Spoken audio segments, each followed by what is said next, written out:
Oh hi, I didn't see you there. It's Aston with Moto2N. Today I'm working on a longtime customer's genuine roughhouse. That's basically a manly version of a genuine buddy, if you can imagine that.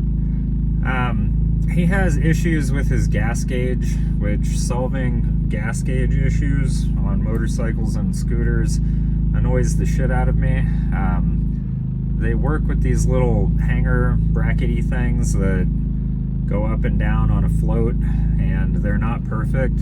So sometimes people have wild expectations as to how perfect their $1,500 scooter's gas gauge ought to be. I've found even the gas gauge on this van when it hits E. So allegedly this thing has a 15.4 gallon fuel tank. However, I have never put more than about 13 gallons in it. So even when it's on E, like zero, like you are supposed to be out of gas, there's still about 2.5 gallons in it. So if I wanted to be a pain in the ass with the Ford dealership, we could go down, assuming this was a new vehicle under warranty, I could go down to the Ford dealership and be a complete fucking dickhead and be like, hey, when my gauge says zero, that means there should be zero in the tank. Why is it not like that? And I need you to make it like that because that is the way that I expect it to work. And then when the fucking employee, the poor bastard service tech at the fucking Ford dealership explains that, like, you know, we build a margin of safety in there, a margin of error. Like if you get spaced out on the freeway and it hits zero, we want to make sure there's at least a fucking gallon in that tank to get your ass to a fucking gas station. They might even explain that they've had the exact opposite complaint, that maybe when it hits zero, there should be some in the tank to get yourself to a gas station. If you're out in the middle of fucking nowhere, it becomes a safety issue. So anyway, gas gauge issues, especially like to do with their accuracy, not a problem I like to even try to solve. However, because this customer always pays me well and he's never been too terribly difficult to deal with, I ordered the part. We can try replacing the part that's in the bike that I'm sure is fine with a brand new part and see if it works any better. I mean, who knows? And then the second bike I'm working on is a Yamaha Zuma, which I work on those all the time. I used to have one. I built one that went like 70 some odd miles an hour. It was fast as shit. It would do wheelies. It was like motorcycle fast, even though it was this teeny tiny little scooter. I'll show you a pic. Pretty cool little bike. I used to take it on like crazy 100-mile tours all around this Colorado Springs. All with a blue sticker on the back, you know, and my trusty driver's license. And I'd usually wear a helmet. I tend to recommend people wear gear. It's a good idea. You never know what can happen out there on the road, and that stuff does a good job of protecting you. But anyway, working on a Yamaha Zuma. It's a bugeye. Originally, the guy said it was a 96, so I was like, ooh, a prebug. That'd be fucking cool to work on. But no, it's a bugeye, so an 02 and up bike. I work on these things all the time. I have a box of parts for it. I don't have an extra carburetor for it. I need to order an extra carburetor for those just to keep it in the van to have on hand. It's just 9 times out of 10 I can clean them and they work just fine, so why the fuck should I have replacement ones? Well, that 1 out of 10 times I can throw off the schedule for a couple days, a couple weeks, depending on how things shake out. So I do need to be better about carrying more parts. God knows I could afford to, and I've been in enough sticky situations where I could have one-shotted it, but I didn't because I didn't have all of the parts on hand. That's really annoying when that happens, especially when it's something really basic. So anyway, let's see how this day shakes out. I'll have some footage of the day of me doing this random shit to these little Minarelli engine scooters. Fun fact, both the Genuine Buddy and the Yamaha Zuma use basically the same motor. It's a Minarelli horizontal, so most of the parts fit. Some of the trimmings, obviously those don't fit. The electrical parts, they use slightly different electrical parts all the way around. So the CDI boxes don't swap back and forth. The stators, maybe. Although I don't think so. and then the crank seals are different too, so they're not exactly the same, although I'm pretty sure they use the same top end kits. Anyway, I'm rambling now. I needs to get to driving, so I will catch y'all later. Enjoy. Thanks so much for watching. Alright y'all, so I have this video sped up so that you don't have to watch me work super slow in the freezing cold. And it was extremely cold this morning. It was like 40 degrees. I know that doesn't sound that cold, but when you're not moving very quickly, and you have to wear four layers just to stay warm, I try to move as fast as possible to stay warm. But yeah, I am wearing like 2 short sleeve t-shirts, 2 long sleeve t-shirts, including a wool base layer, along with a pretty heavy Carhartt sweater, and then a pair of pretty thick jeans and tennis shoes and wool socks. So once I started moving here, I warmed up pretty quickly. At this point in the job, I had already replaced the fuel level sending unit in the fuel tank. That was one of the complaints that the customer had, was that his fuel level sending unit did not seem to be working. It was actually stuck on empty, so that's enough of a problem that it can justify me taking it apart and replacing the part. So I'm glad that I took the time to order the part just based on what the customer was reporting. I was perfectly willing to keep the part in my van if it wasn't going to help anything. And at the end of the day, it was only $30. So $30 to show up and potentially one-shot a scooter, get it done in one trip, that would have been wonderful. However, the customer also had a second complaint, which was that his headlight bulb had burned out. So his scooter has a whole bunch of crash cages around the outside of it that make it a little bit more difficult to work on than a standard scooter. You can see a picture of the standard scooter right here. It's the same picture from before, but you can compare this to the scooter that I'm working on, and if you can just look at all the crash cages that are on the scooter that I'm working on versus the factory version that doesn't have any crash cages. Here you can see me showing off my 8mm ratcheting wrench that I hardly ever use because there's almost never enough room to use it, but in this case there was plenty of room for me to use that particular tool, so it worked out well. It needs to be said at this point that the more farkles, the more goofy aftermarket accessories you add to your scooter or motorcycle, the more it's going to cost to have anybody work on it. If I have to bore through a bunch of crash cages and a bunch of aftermarket bullshit to get to what I need to work on your bike, that's going to cost you extra money, guaranteed. There may have been a way to remove the headlamp housing without removing these crash cages. I just didn't want to risk it. Anytime you're working with glass parts, plastic parts that are kind of a tight fitment, it's a good idea to remove everything that's in the way before you go removing the part that you actually need to remove. Sounds like common sense, but I've seen plenty of people try to remove parts without removing all of the parts that are in the way and make big mistakes and end up breaking those parts trying to either remove or reinstall them without having the proper clearances. There's really not a lot that needs to be said about replacing the headlight bulb on a scooter. Here you can see me shaking the crash cage side to side. That's always fun. But once you have the housing off, it's usually held on with a few clips, a few different screws.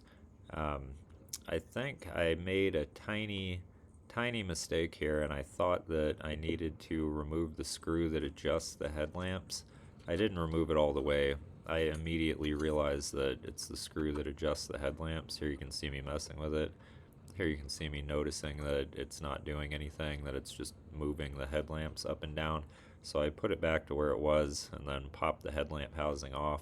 There's a connector that you need to pull up inside of there. But before I do that, I'm going to test the headlamp, make sure it does not work. So I'm starting the bike up. This bike starts blessedly easily, which is really nice. And once it's running, you can see I switch it from low beam to high beam. It doesn't work on either setting, so at that point I decide it's time to replace the headlamp bulb and see what happens.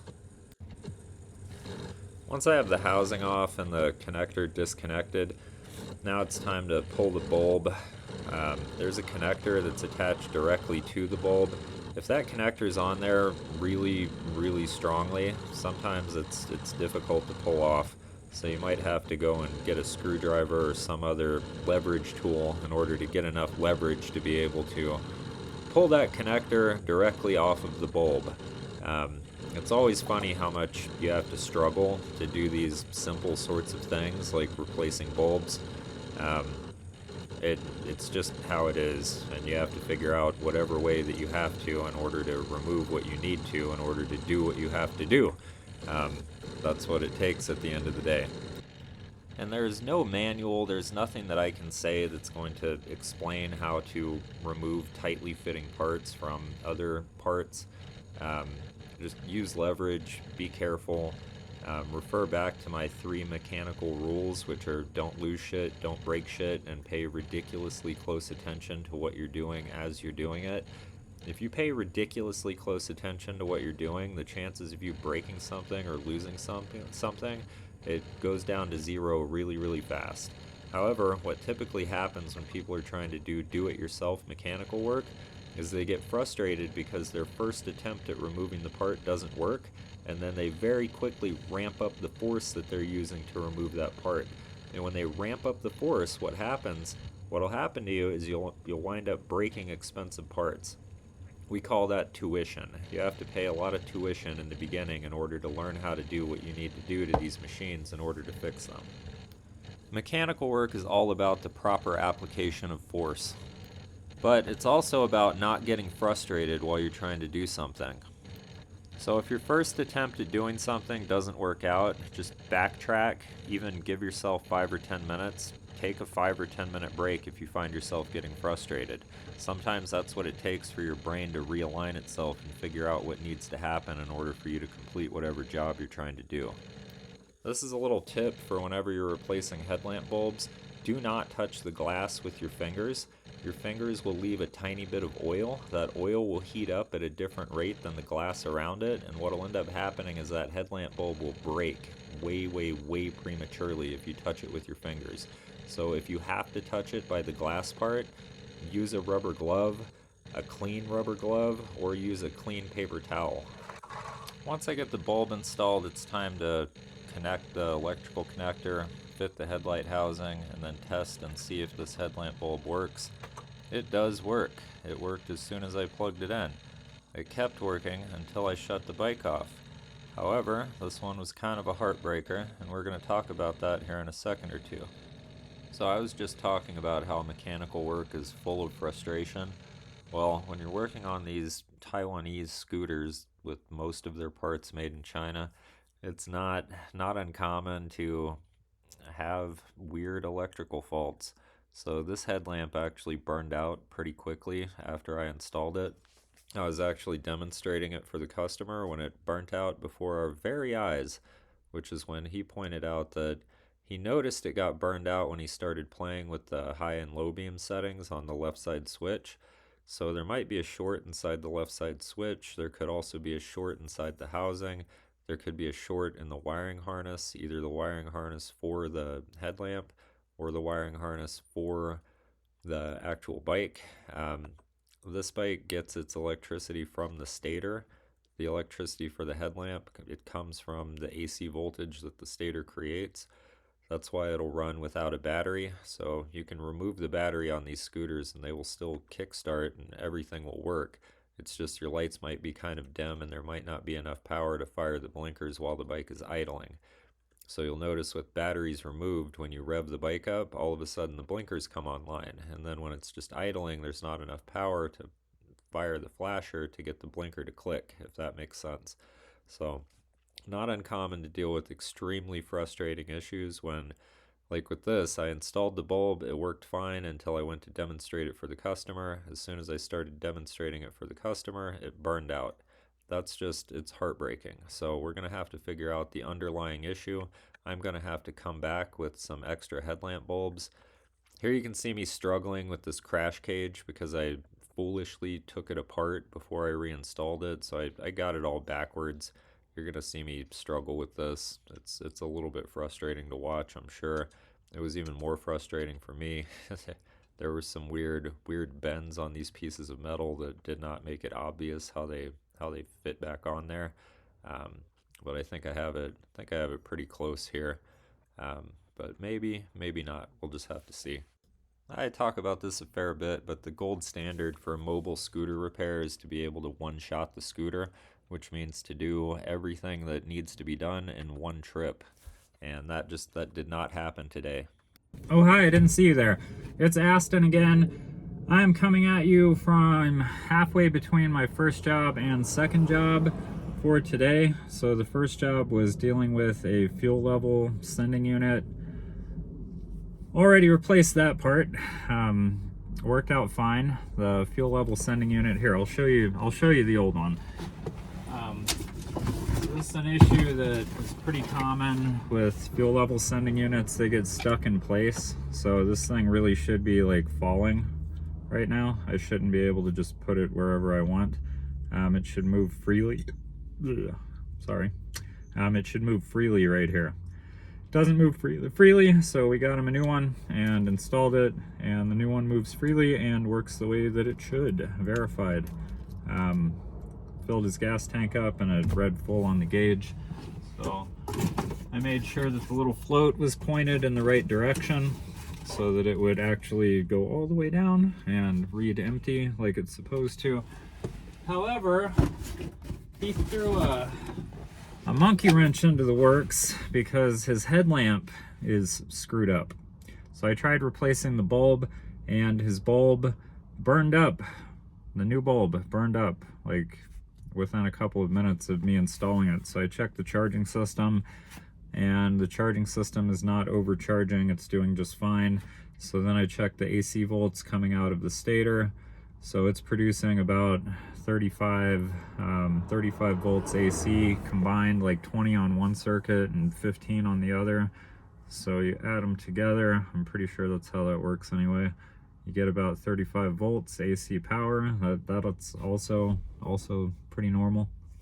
So there's a short somewhere, either in the housing or the left side switches or somewhere else that could be a complete nightmare to find. So we're gonna order more headlight bulbs. They use just HS1 super common bulbs. Everything from Vespa PX150s to genuine buddies use the same headlamp bulb.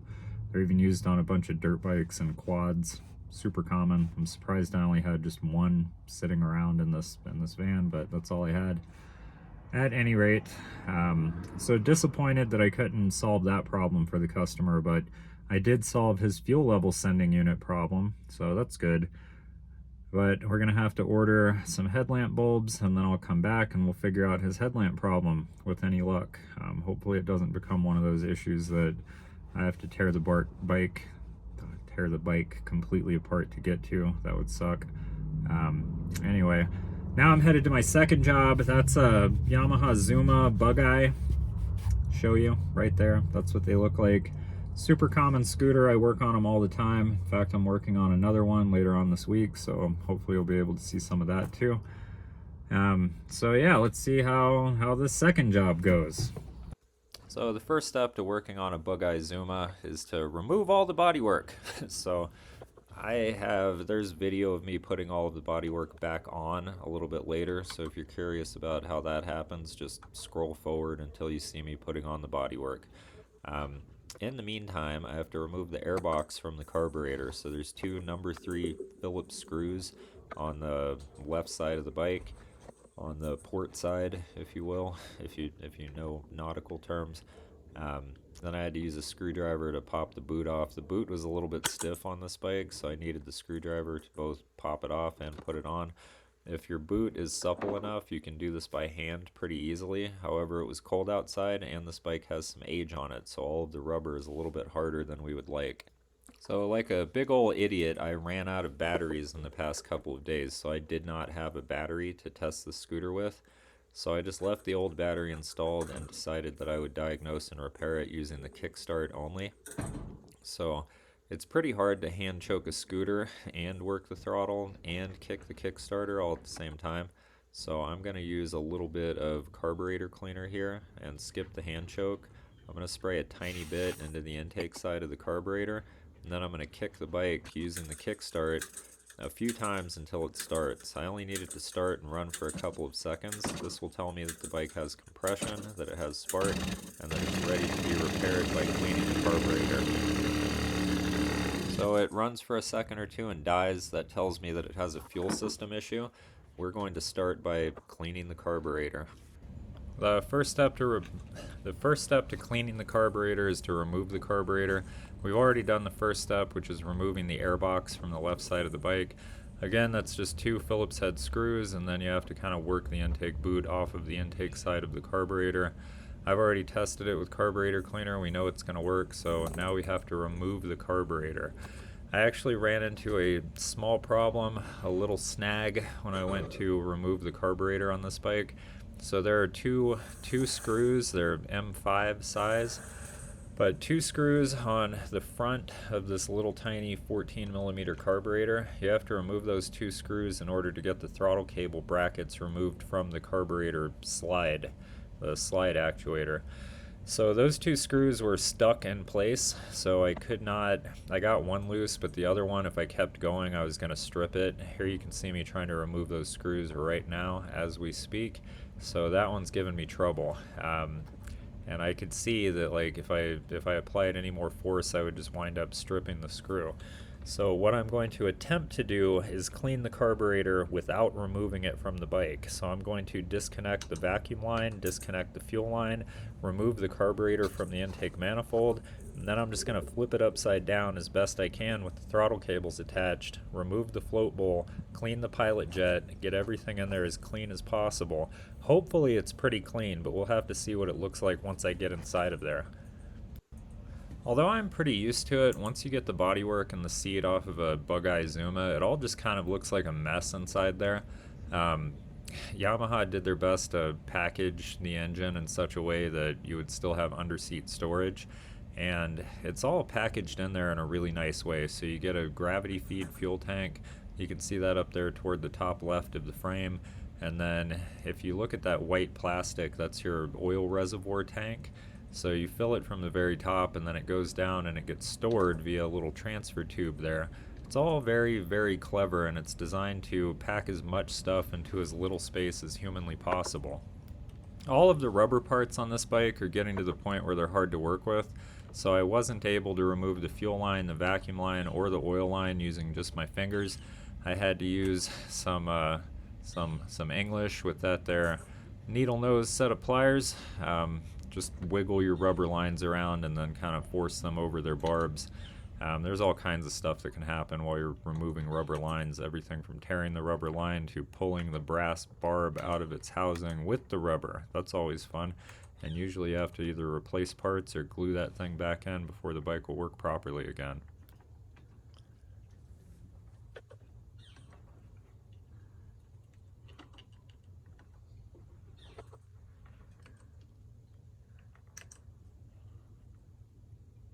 Alright, let's speed everything up a little bit. I have no idea how I'm going to talk over all of this video for 30 minutes straight, but we will see how it goes. So here you can see me questioning my sanity, staring at the carburetor for a second or two too long.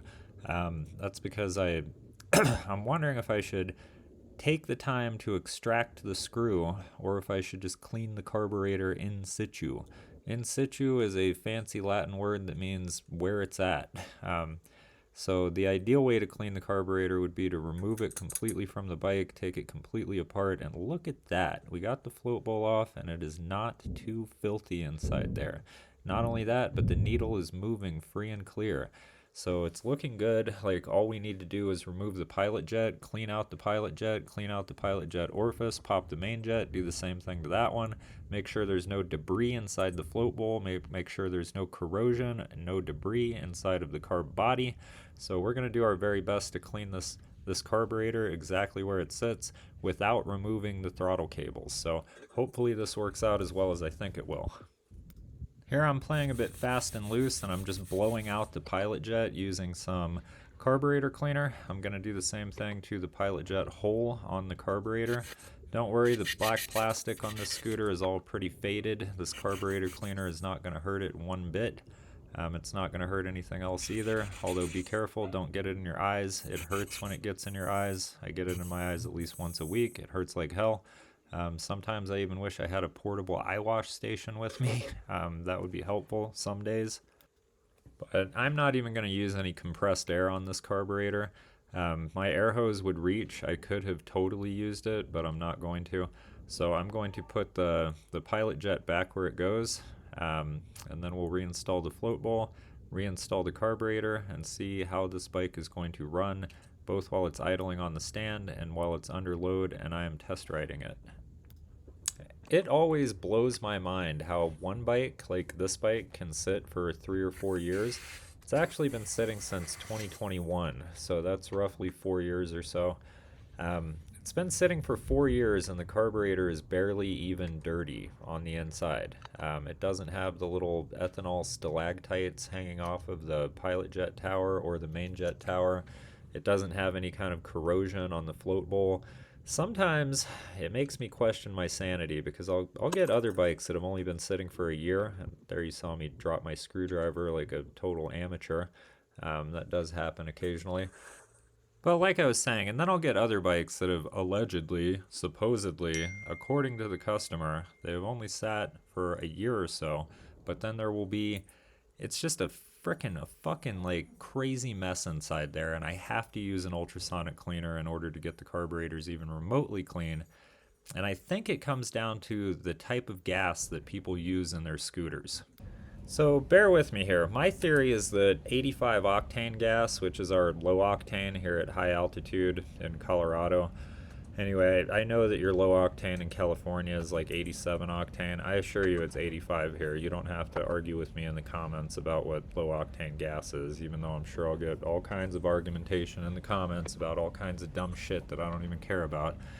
But anyway, I think that 85 octane breaks down faster because it's a more volatile fuel. I don't know, there might be some truth to that.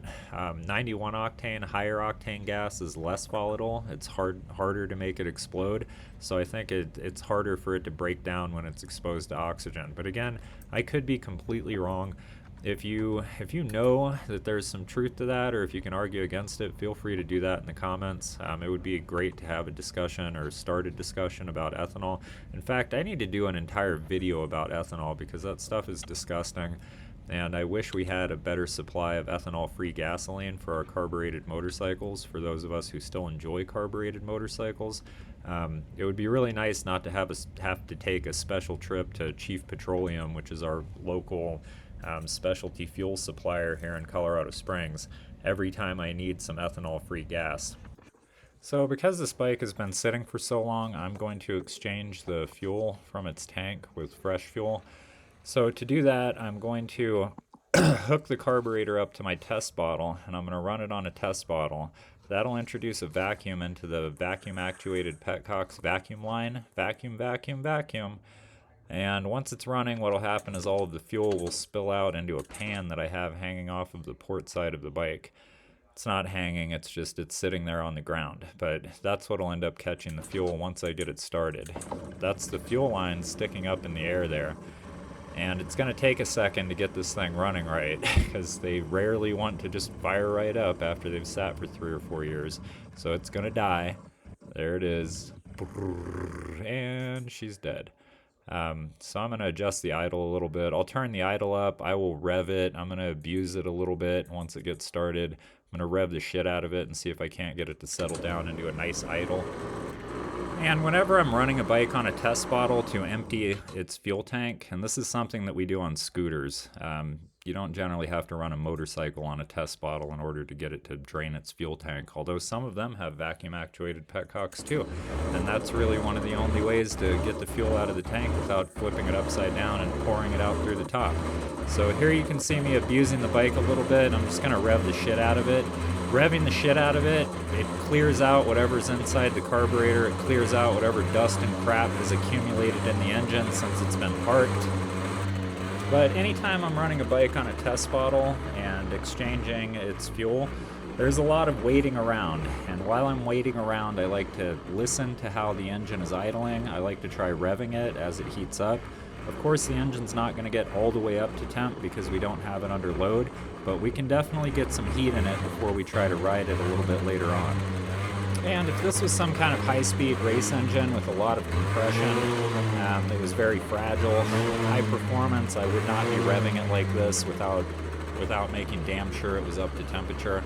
In fact, I would actually go and ride a bike like that and put some heat into it before I finally opened up the throttle all the way. However, these scooters are tuned a lot like generators, so you can rev the shit out of them until they start running normally. Once it's running normally, you can see I'm draining all of the fuel out of the fuel tank into a drain pan. Fun fact, all of that used fuel, all of that old gunky fuel, there's usually a gallon or less of it, so I just dump it in my work van and burn it off like that.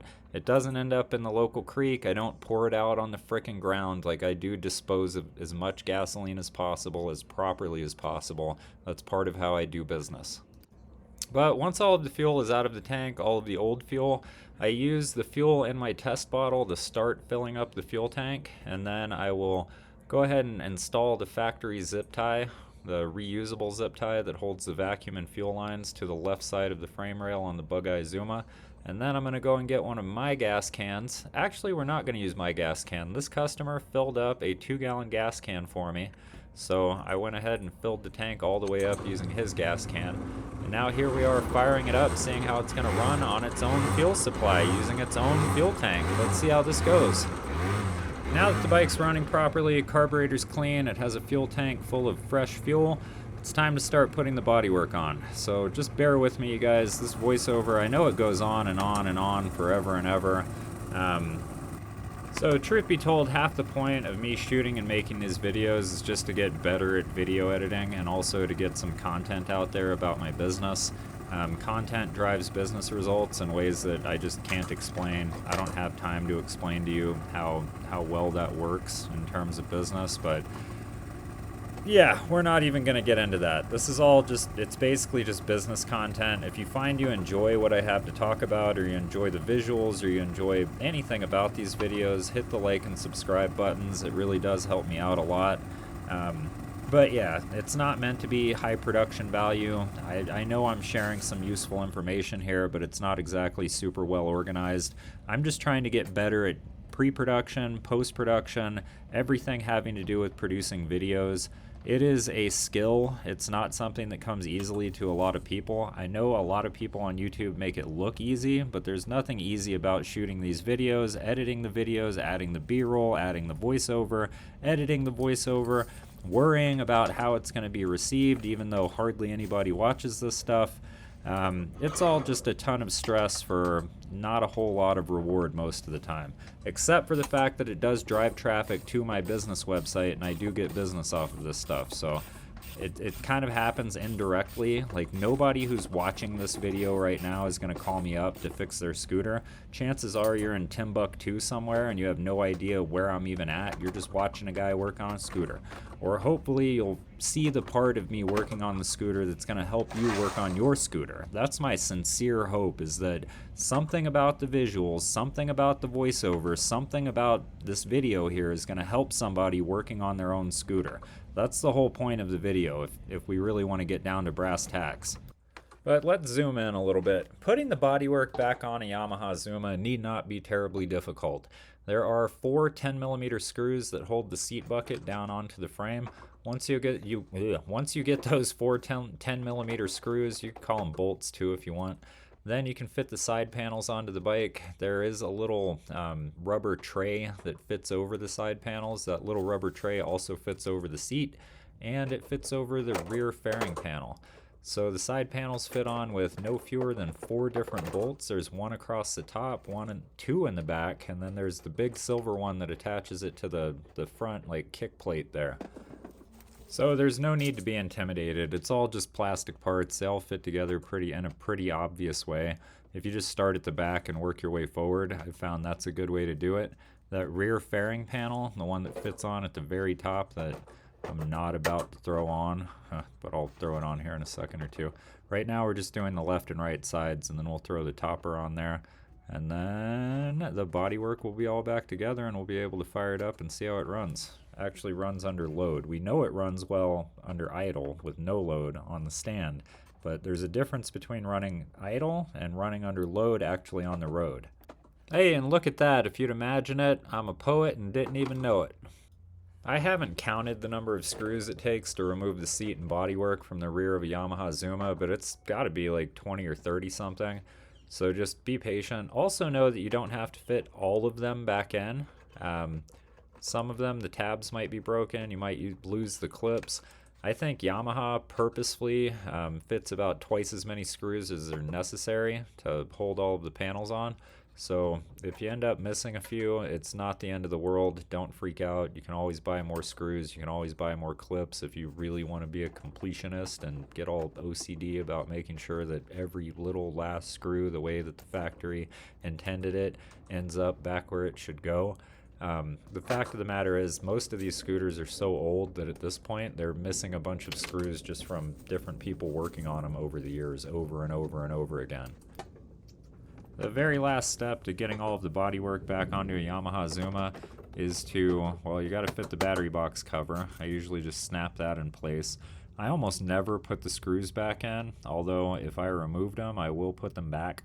It just makes it easier to get to the battery to replace it or test the charging system, or even to hook clips up to it and use a battery charger on it if you just leave the battery box cover loose on these. They do snap in place really nicely. It will not fall out while you're riding if you don't replace those screws.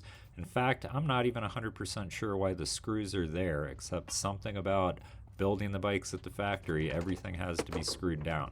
But the last step is to bolt back on this little luggage rack. So you have two long screws, those go on the front, and then you have two short screws with washers, those go on the back.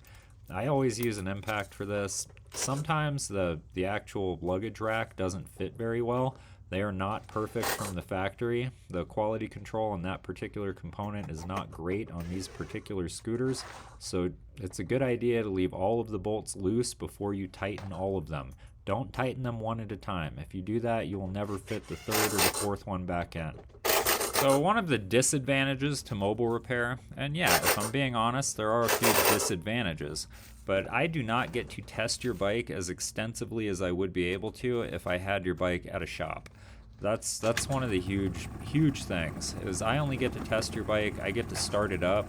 Usually when I'm starting it, it's not even as hot as I would like it. But if you get your bike fixed at a shop, then they have more time to test it before you come to pick it up. So what'll happen is the new guy will get your bike and he'll use it for parts runs, lunch runs. He might even take it home with him depending on whether or not he has a safe place to park it.